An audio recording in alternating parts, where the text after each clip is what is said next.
ಸತ್ಕಾರ್ಯಗಳನ್ನು ಮಾಡುವ ಮೂಲಕ ಬದುಕನ್ನು ಸಾರ್ಥಕಪಡಿಸಿಕೊಳ್ಳಿ ಎಂದು ದೇನ ಭಗತ್ ಗುರೂಜಿ ಹೇಳಿದರು.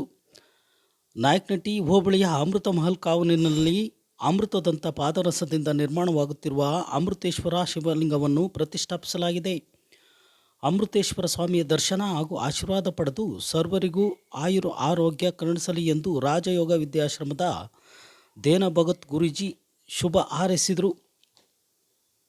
ಮಲ್ಲೂರಳ್ಳಿ ಗ್ರಾಮ ಪಂಚಾಯಿತಿ ವ್ಯಾಪ್ತಿಯ ಲೇಕಲ್ಗೆರೆ ಅಮೃತ ಮಹಲ್ ಕಾವಲಿನಲ್ಲಿ ಆಯೋಜಿಸಿದ್ದ ಆಶ್ರಮ ಉದ್ಘಾಟನೆ ಮತ್ತು ಧಾರ್ಮಿಕ ಸಭಾ ಲೋಕಾರ್ಪಣೆ ಕಾರ್ಯಕ್ರಮವನ್ನು ಜ್ಯೋತಿ ಬೆಳಗಿಸುವುದರ ಮೂಲಕ ಲೋಕಾರ್ಪಣೆಗೊಳಿಸಲಾಯಿತು.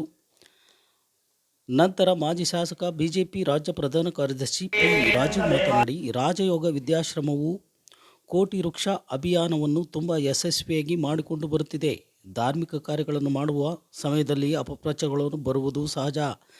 ಈ ತರಹದ ಅಪಪ್ರಚಾರಗಳಿಗೆ ಸಾರ್ವಜನಿಕರಿಗೂ ಕಿವಿಗೊಡದೆ ಉತ್ತಮ ಕೆಲಸಗಳಿಗೆ ಕೈಜೋಡಿಸಿ ಈ ಮುಂದೆ ಲಕ್ಷಾಂತರ ನೈತಿಕವಾಗಿ ನಮ್ಮ ಜೊತೆಗೆ ನಿಲ್ಲುವ ಸ್ಥಾನವನ್ನು ಕಳೆದುಕೊಂಡ ಆತ ನೈತಿಕವಾಗಿ ಕುಸಿದಿದ್ದಾನೆ. ಕೊನೆಯ ಅಸ್ತ್ರವಾಗಿ ಆತ ಅಪಪ್ರಚಾರವನ್ನ ಮಾಡ್ತಾ ಇದ್ದಾನೆ. ಇಲ್ಲಿ ರಾಜಯೋಗ ಆಶ್ರಮ ಕೋಟಿ ವೃಕ್ಷ ಅಭಿಯಾನದ ಬಗ್ಗೆ ಈಗಾಗಲೇ ಆ ಪ್ರಯತ್ನಗಳು ಇರ್ತವೆ. ಬಹಳಷ್ಟು ಜನ ಬರಬೇಕು ಅಂದಾಗ ನೀನ್ ಅಲ್ಲಿ ಯಾಕೆ ಹೋಗ್ತೀಯ, ಅದು ಬೇರೆ ಇದೆ, ಅಲ್ಲಿ ಬೇರೆ ಏನೋ ನಡೀತಾ ಇದೆ ಅಂತ ಹೇಳಿ ಅಪಪ್ರಚಾರ ಮಾಡುವಂಥದ್ದು. ಹಾಗಾಗಿ ನಾನು ಪ್ರಾರಂಭದಲ್ಲೇ ಹೇಳಿದೆ, ಇಲ್ಲಿ ಸಂಖ್ಯೆ ಎಷ್ಟು ಇದೆ ಅನ್ನೋದು ಮುಖ್ಯವೇ ಅಲ್ಲ. ಮುಂದೆ ಒಂದು ದಿನ ಲಕ್ಷ ಲಕ್ಷ ಸಂಖ್ಯೆ ನಾವು ಆಹ್ವಾನ ಮಾಡದೆ ಪ್ರತಿನಿತ್ಯ ಇಲ್ಲಿ ಬರುವಂತಹ ವಾತಾವರಣ ನಿರ್ಮಾಣ ಆಗುತ್ತೆ. ನನಗೆ ಆ ವಿಶ್ವಾಸ ಇದೆ. ದೇನ ಭಗತ್ ಮಹಾರಾಜರು ಪ್ರಾರಂಭದ ದಿನದಿಂದ ಇದಕ್ಕಾಗಿ ಅವರು ಎಷ್ಟು ಬೆವರನ್ನ ಚೆಲ್ಲಿದ್ದಾರೆ, ಎಷ್ಟು ತಮ್ಮ ತಾಳ್ಮೆಯನ್ನ ಪರೀಕ್ಷೆಗೆ ಒಡ್ಡಿದ್ದಾರೆ, ಎಷ್ಟು ಅವಿರತವಾಗಿ ಪ್ರಯತ್ನ ಮಾಡ್ತಾ ಇದ್ದಾರೆ. ತಾವು ಹಚ್ಚಿದ ಒಂದು ಸಸಿ ಪರೇಶ್ವರ ಅಂತ ಹೇಳಿ ನಾವು ನಾಮಕರಣ ಮಾಡಿದ್ದೀವಿ.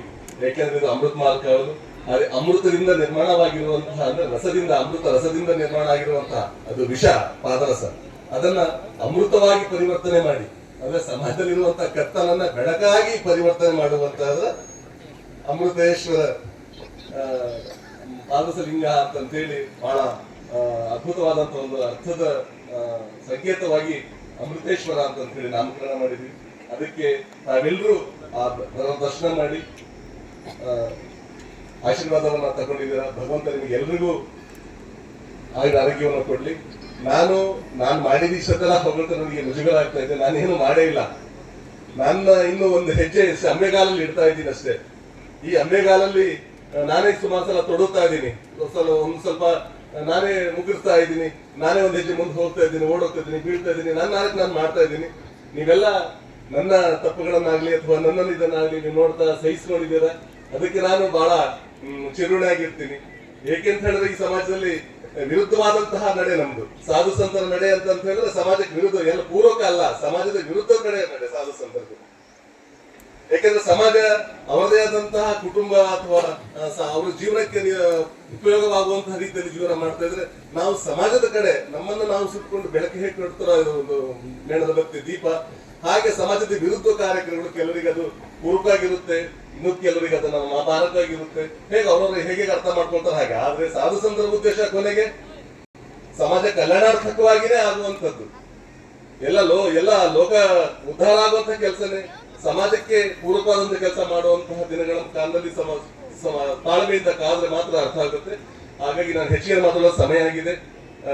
ಕಾರಣಾಂತರ ನಾನು ಈ ಜನನ ಸೇರಿಸುವಂತ ಕಾರ್ಯಕ್ಕೆ ನಾನು ಹೋಗ್ಲಿಲ್ಲ. ಯಾಕೆ ಅಂತ ಹೇಳಿದ್ರೆ,